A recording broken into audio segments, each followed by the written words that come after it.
안녕하세요. 저는 35살 가스 회사에서 근무를 하고 있는 여자예요. 전 남편과 7년 전에 이혼했고 돌싱녀로 살다가 얼마 전 좋은 남자를 만나서 재혼을 했습니다. 현재 남편과는 동갑으로 몇 년간 저희에게 가스를 납품받는 거래처 식당 사장님이었어요.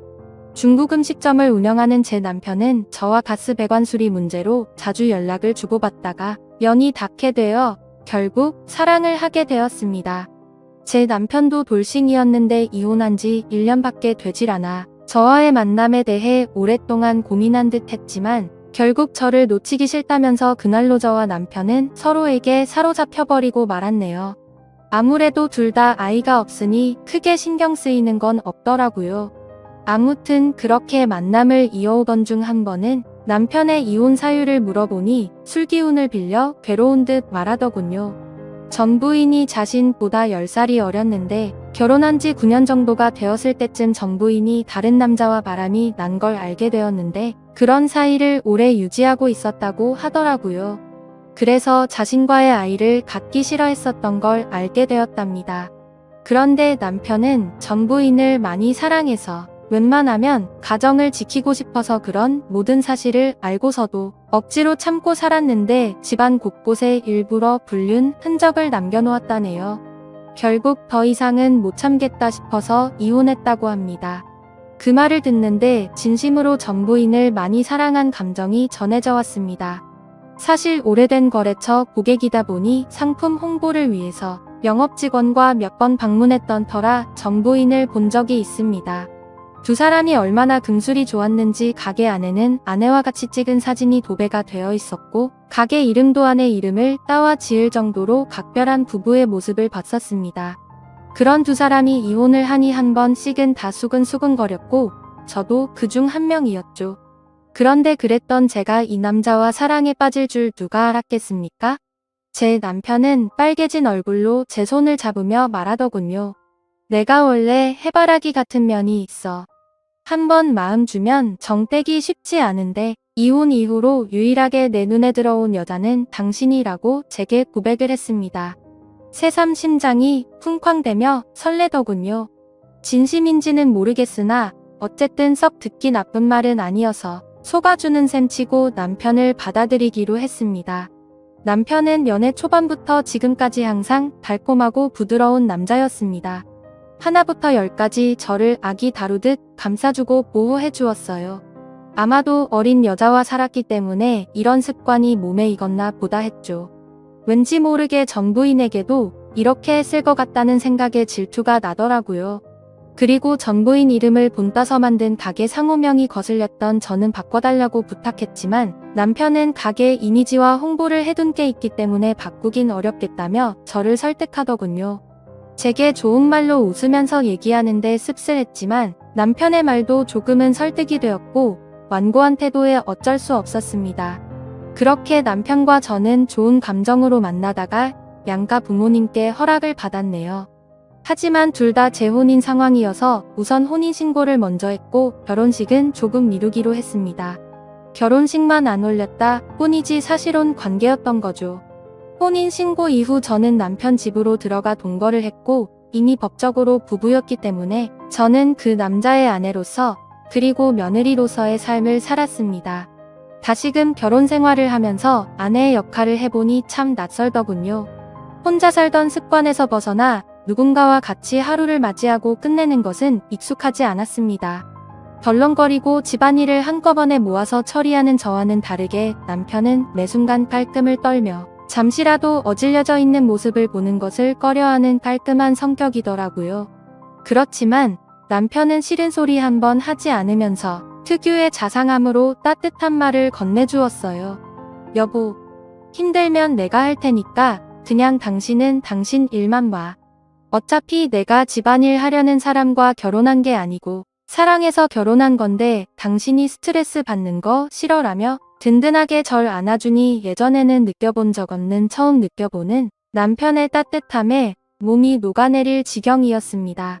자상함은 개미 코털만큼도 없던 전 남편과는 달리 저를 아껴주며 보듬어주며 곁을 지켜주고 시댁의 공격으로부터도 잘 지켜줬습니다. 어느 날 시댁에 갔는데 시아버지가 어디 며느리 음식 솜씨 한번 보자며 제게 저녁 식사를 차려보라고 했네요. 집안일은 젬병이었던 저는 예상치 못한 미션에 우왕좌왕하다가 인터넷 요리 레시피를 보며 겨우겨우 재료를 파악해서 만들었습니다. 생각보다 시간이 많이 걸린 탓에 시아버지가 배가 고프다며 나오셨고 제가 만든 음식 맛을 보았는데 갑자기 표정이 변하더라고요. 솜씨가 마음에 안 들었는지 젓가락을 탁 내려놓으시면서 말했습니다. 아가야. 아니 참 내 마흔을 앞두고 있는 너한테 아가야라고 말하기도 참 별스럽구나. 나이를 먹었으면 음식 정도는 할 줄 알아야지. 음식을 업으로 삼는 사람 집안에 시집와서 남편한테 요리도 부려먹을 작정이냐고 말하더라고요. 옛날 아가는 어린 나이였으니 가르치면 된다라고 생각했는데 라고 중얼거렸습니다.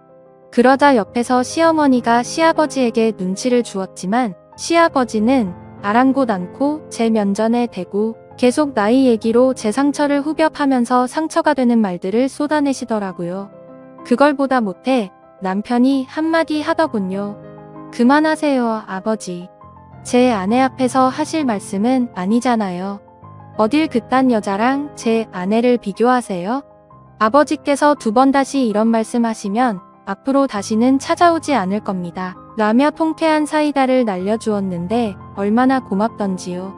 저런 아버지 밑에서 어떻게 우리 남편 같은 아들이 태어났는지 그야말로 놀랄 노자였습니다. 남편이 이렇게 나오니 저도 더 잘해야지 하는 마음이 커지더라고요. 전 남편과의 이혼 사유가 시댁과의 갈등이었던지라 재발 방지 차원으로 저는 긴장을 늦추지 않고 건성으로나마 그냥 아버님 성격을 내내 맞춰드렸습니다. 어색한 분위기 속에서 저녁 식사를 마친 후 어머니는 틀어져 버린 부자 사이가 마음에 쓰이셨는지 술상을 버우셨습니다. 시아버지와 남편은 잔을 주고받으며 얘기를 나눴고 저는 시어머니와 부엌에서 과일을 먹으며 얘기를 하던 도중 깜짝 놀랐습니다. 사실은 얼마 전 맏며느리였던 아이가 우리를 찾아오지 않았겠니? 라고 말하더라고요. 다시 우리 아들이랑 합치고 싶다면서 도와달라고 무릎까지 꿇고 간절하게 말했답니다. 시아버지가 맏며느리를 싹싹하고 애교가 많아서 많이 예뻐했었다고 말하시더군요.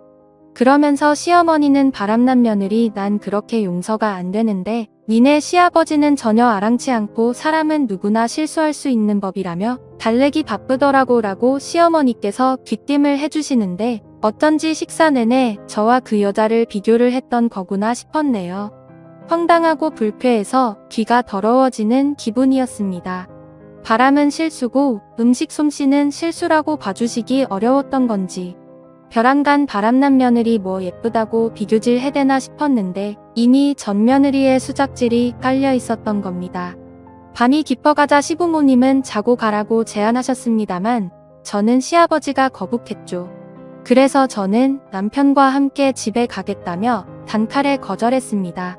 저는 취한 남편을 대신해서 운전대를 잡았고 시부모님께 인사를 드린 후 차를 출발시키고 한참 주행하고 있는데 갑자기 남편이 속이 울렁거린다며 차를 잠시 세워보라고 하더군요. 남편은 내리자마자 속을 비워냈고 목이 마르다며 등을 두드리고 있던 제게 건너편 편의점에서 물 좀 사다 달라고 부탁했습니다.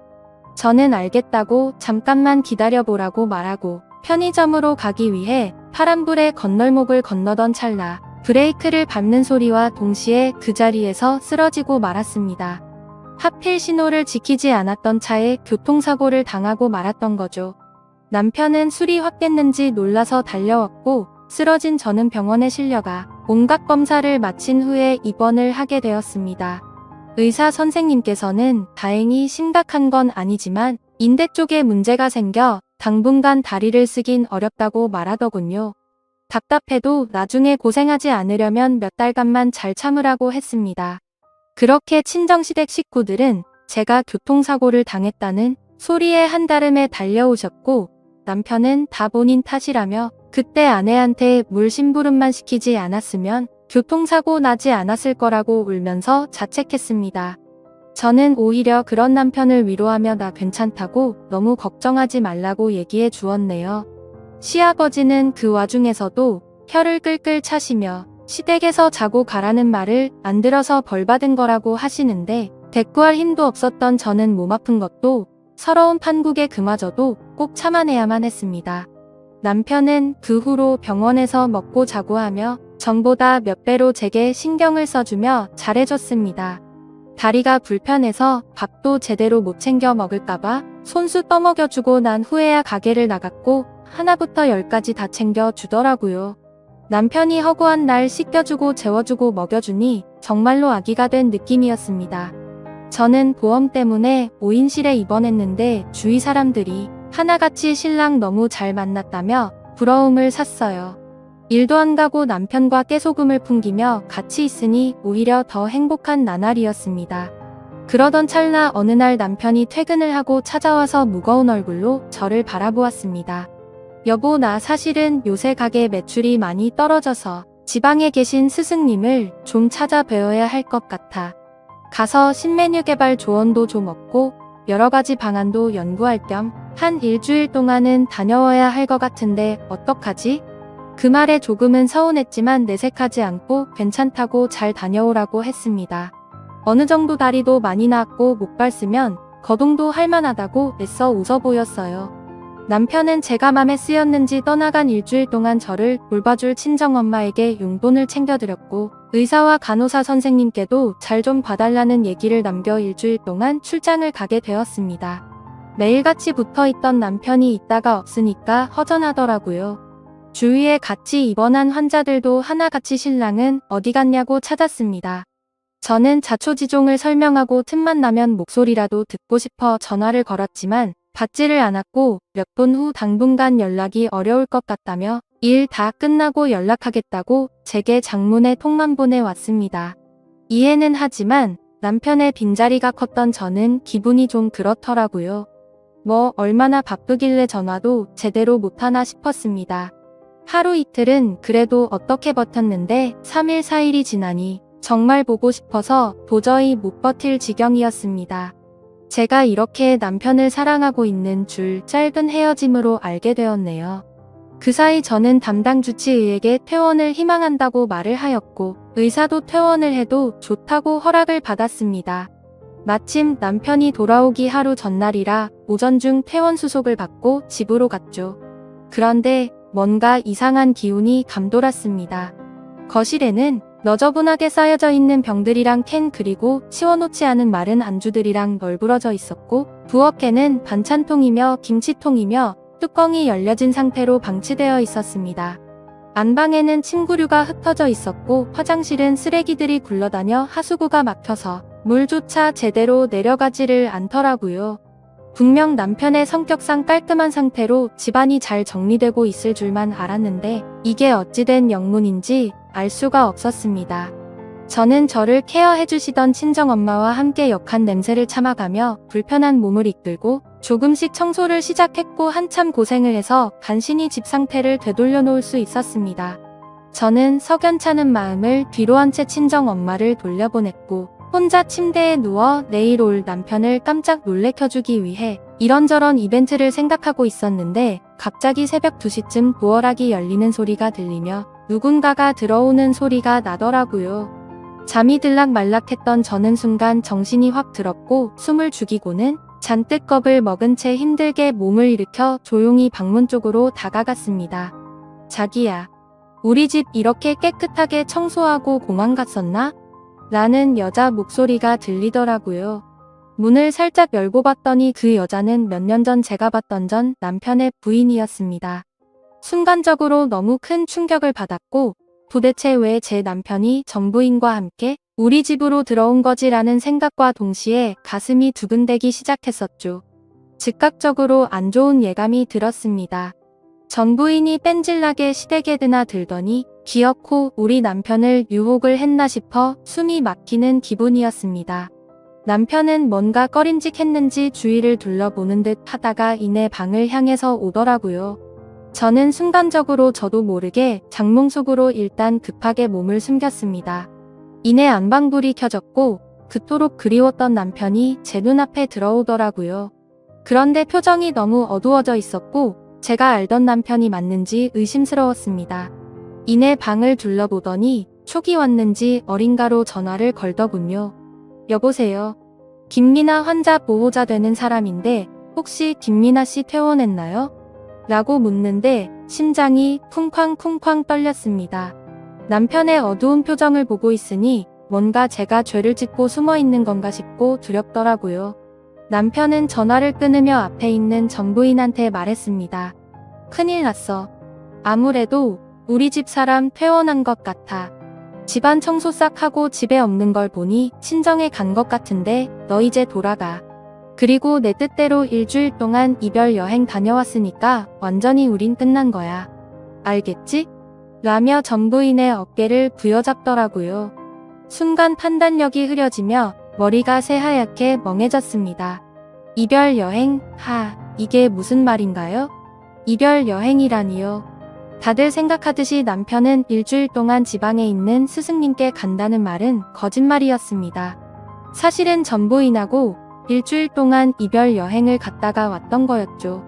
그것도 교통사고 나서 병원에 입원하고 있던 저를 내팽겨두고 말입니다. 그 말을 듣는데 배신감에 눈물이 나고 손이 부들부들 떨리더군요. 믿었던 남편의 배신의 치가 떨렸습니다. 남편의 전부인 아니죠. 남편의 상간녀는 남편에게 안기며 말하더군요. 오늘 하루만 더 자기랑 같이 있었으면 했는데 도움을 안 주네. 어쨌든 고마워 자기야. 내 부탁 들어줘서. 자기한테 미련이 남아서 예전 시댁에도 찾아가고 그랬는데 이걸로 만족할게. 그래도 마지막으로 보냈던 밤들을 영원히 잊지 못할 거야 라며 혼자서 무슨 비련의 여주인공이 된 것 마냥 남편의 곁을 울면서 스쳐 지나가더군요. 남편은 전부인을 밖으로 내보내고 한숨을 내쉰 후에야 제게 전화를 걸었습니다. 그래서 저는 장롱에서 천천히 나갔죠. 그러자 남편은 엄청나게 당황해하면서 말하더라고요. 여보, 언제부터 거기 있었어? 당신이 왜 거기 있는 거야? 라고 심하게 말을 더듬는데 저는 제 휴대폰을 남편에게 확 집어 던지고는 울고 불며 난리를 쳤습니다. 야, 이 분리수거도 안 되는 쓰레기야. 어떻게 네가 교통사고까지 당한 날 내팽겨치고 전부인이랑 여행을 다녀올 수 있어? 네가 짐승이지 사람이야? 어떻게 네가 나한테 그럴 수가 있어? 라며 숨을 헐떡거리며 울었습니다. 그러자 남편은 가슴 아픈 얼굴로 허울 좋게 저를 위로하며 달래더니 꼭 안아주면서 말하더군요. 미안해. 다 내 잘못이야. 사실 헤어진 전 부인이 당신이랑 만난 지 얼마 안 돼서 계속 나랑 재결합하자고 했었어. 내가 안 통하니까 우리 부모님한테도 찾아갔더라고. 그런데 내가 당신하고 결혼 약속까지 다 했는데 이제 와서 어떻게 배신을 해. 전 부인한테 한참 동안 여러 번 알아듣게 설명했는데 끝끝내 이별 여행 다녀오면 날 놓아주겠다고 하더라고. 그래서 어쩔 수 없이 다녀온 거야. 내가 당신을 사랑하니까 정말로 그 여자랑 다 끝내려고 이별 여행 간 거라고 말했습니다. 이별 여행을 다녀온 것도 다 저희 부부 사이를 위해서라고 합리화시키는데 대꾸할 가치도 없는 멍멍이 소리에 허탈함과 실망감까지 도저히 어떻게 할 수가 없겠더라고요. 어이가 없던 저는 물었습니다. 그럼 집안 꼬라지는 왜 이렇게 어질러 놓은 건데? 설마 나 입원하고 있는 사이 그 여자랑 우리 신혼집에 들어와서 산 거야? 남편은 우물쭈물하다가 한참 고민을 하다가 말하더군요. 원래 전부인이랑 6년간 살았던 곳인데 여기 집 구할 때 전부인 친정에서 돈을 보태줬어. 전부인 귀책 사유로 이혼하게 되면서 나한테 다 넘겼었는데 바람난 남자와 헤어지고 갈 곳이 없다며 찾아왔더라고. 그래서 당신이 입원하고 있는 사이 이 집에서 잠시 있게 해준 거야. 그냥 나도 모르게 좀 불쌍하더라고. 그래서 저는 지금 그걸 말이라고 하냐고 따져 물었습니다. 옛날에 그 여자 집에서 돈 좀 보태줬다는 걸 빌미로 나랑 신혼생활을 하고 있는 이 집에 그 여자를 들여놓다니 말이 된다고 생각해? 그리고 그것만으로도 용서가 안 되는데 이별 여행까지 갔다니 말이 되냐고. 내가 만약 교통사고 안 났으면 어쩌려고 그랬냐? 이런 걸 보고 하늘이 도왔다고 하는 건가? 나 니들 절대로 용서 못해. 가만두지 않을 거야 라고 말했죠. 제가 속이 좁은 건지 모르겠지만 이딴 짓을 벌인 남편을 도저히 이해할 수가 없고 용서할 수가 없었습니다. 이별 여행 어디서 그럴듯한 말로 불륜지를 포장하는지 그따위건 개나 주라 그래요. 그들에게 로맨틱했던 일주일의 시간을 아무것도 모르고 남편을 그리워하며 보냈던 걸 생각하니 더욱 울분이 치솟았습니다. 저는 악에 받쳐 소리를 지른 후 남편의 만류를 뿌리치고 자리를 박차고 나와 목발을 짚고 새벽 밤거리를 울면서 걸었네요. 여태 흘린 눈물 모은 것보다 더 펑펑 쏟았던 것 같습니다. 그토록 사랑했던 내 남자의 극단적인 행동에 충격을 받은 저는 친정 집에 머물면서 결국 남편과와는 시간을 갖자고 했네요. 남편은 틈만 나면 찾아와서 제게 당신이 생각하는 그런 일은 전혀 없었다고 싹싹 비는데 마음이 돌아선 저한테는 남편의 모든 행동이 믿음이 가지 않았습니다. 그러자 남편이 말하더군요. 그 여자랑 끝났다는데 왜 내 말을 믿지를 못해? 당신이 나 없이 살 수 있을 것 같아? 당신이 지금 날 못 믿고 이렇게 헤어지면 지금 나한테 이렇게 대한 걸 후회할 거고 그 여자처럼 날 다시 찾게 될 거야. 왜 여자들은 뻔한 행동을 계속하는지 모르겠네. 당신 나중에 그때 가서는 소용없어. 내 말 명심해. 그 뻔뻔한 말에 있는 정도 다 떨어지더라고요. 저는 결국 이혼을 감행했고 무턱대고 혼인신고를 빨리 한 탓에 빨간 줄만 하나 더 생겨버렸습니다. 남편이 그 이후로 어떻게 살고 있는지는 모르겠네요. 남편이 운영하던 중국집은 주인이 바뀌어 다른 사람이 운영하고 있었습니다. 여전히 예전 부인 이름을 딴 상호만 보면 그날의 충격이 떠올라 심장이 뛰고 기분이 나빠지네요. 어쨌든 저는 짧은 결혼 생활을 끝내고 싱글로서 삶을 살아가는데 역시 싱글의 삶이 제게는 제격이었습니다. 제 인생의 결혼은 2번 다시 없으리라 장담할 수 있어요.